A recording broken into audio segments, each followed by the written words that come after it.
Oh, the girlies, or let's say the ladies, absolutely slaying that one, giving us every reason to get behind and support that incredible initiative. So kudos to that, and kudos to anybody that's going to join us now for this kitchen fiasco. We're talking about some mini ham and cheese quiches, which I think are a lifesaver for busy parents looking for a quick and nutritious option for their kids and their school lunches. Maybe you can snack some in your own lunchbox too, but this is something that can happen with just a few simple ingredients and minimal prep. So you can now whip these quiches up and send off to your little ones to school in absolutely no time. Brilliant. So I brought in G-Man for this one because he's like the specialist when it comes to prepping school meals.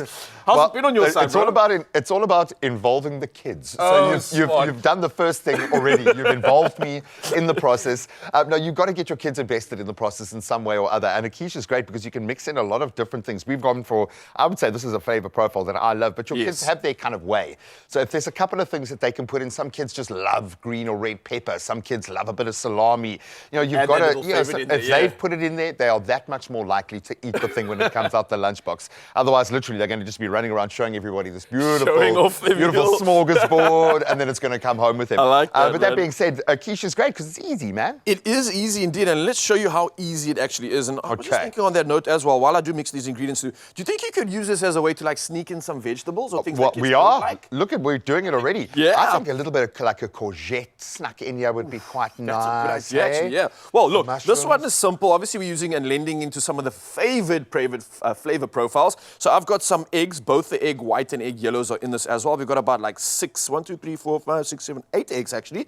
A little bit of milk. That looks about like 150, 200 mils of milk roughly.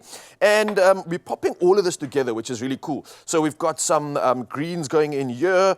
That's really going to kind of give that balance. Some ham in this one too. And like I think G and I was saying, we are using these ingredients specifically because they are like absolute winners and favorites for kids.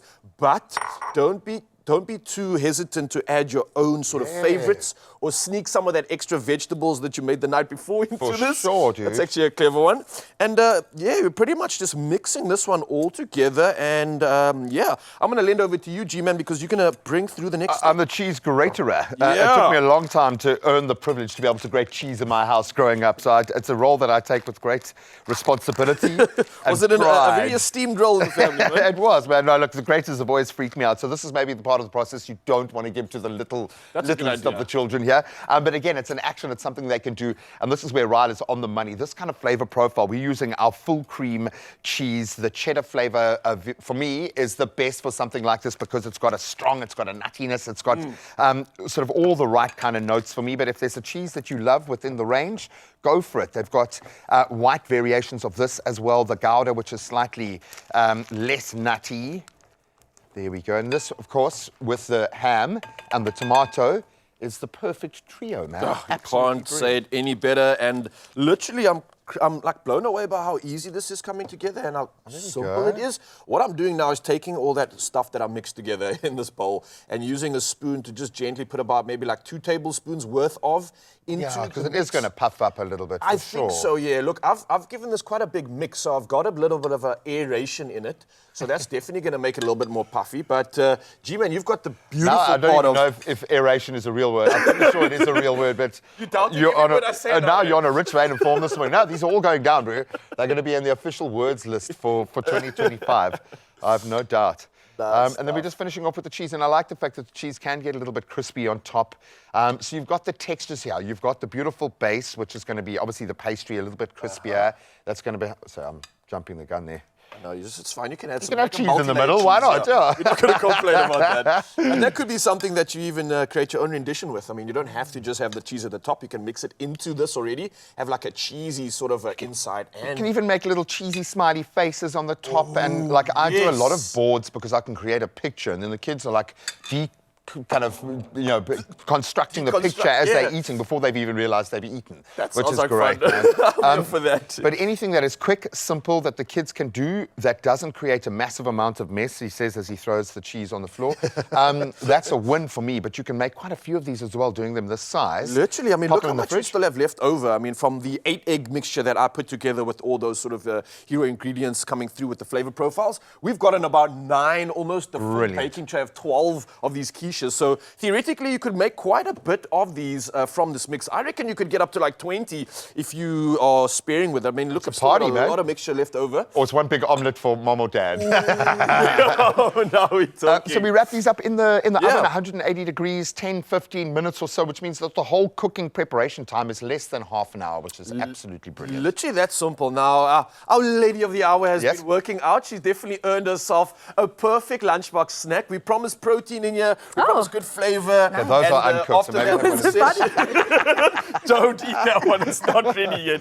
Now just imagine, is this going to give you PTSD? Imagine you're back at school. No, this is not the kind of lunch I got at school. We got soggy sandwiches, yesterday's leftover boiled eggs. Oh my gosh. Were you that was kid? a nightmare where you open it. We wouldn't have sat next to each other, but I still would have been good mates with you.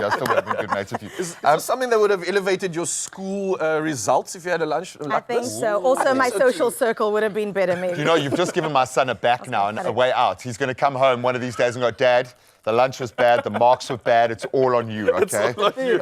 Well, listen, you don't have to fret about having your kids being disappointed or having bad results because you can fuel them with some of this good all stuff. The right it's a stuff. Quiche that I think Carissa's saying a yay to. Is that 10 out of 10? Ooh, wow. Not just for children, also for adults too. That's okay, good. so it's adult friendly. It's been approved, ladies and gentlemen. Get this recipe, expressoshow.com. What are you waiting for? It is the perfect quiche, the perfect opportunity to get everybody, not just the kids, but even the adults, a lunchbox tick free. And like we discussed, there's a lot of other ingredients we could possibly add to this. Chili, yo. Chili? What I'm thinking is you do 6, you put chili in 1, and then send your kid off to school with that. Like a roulette.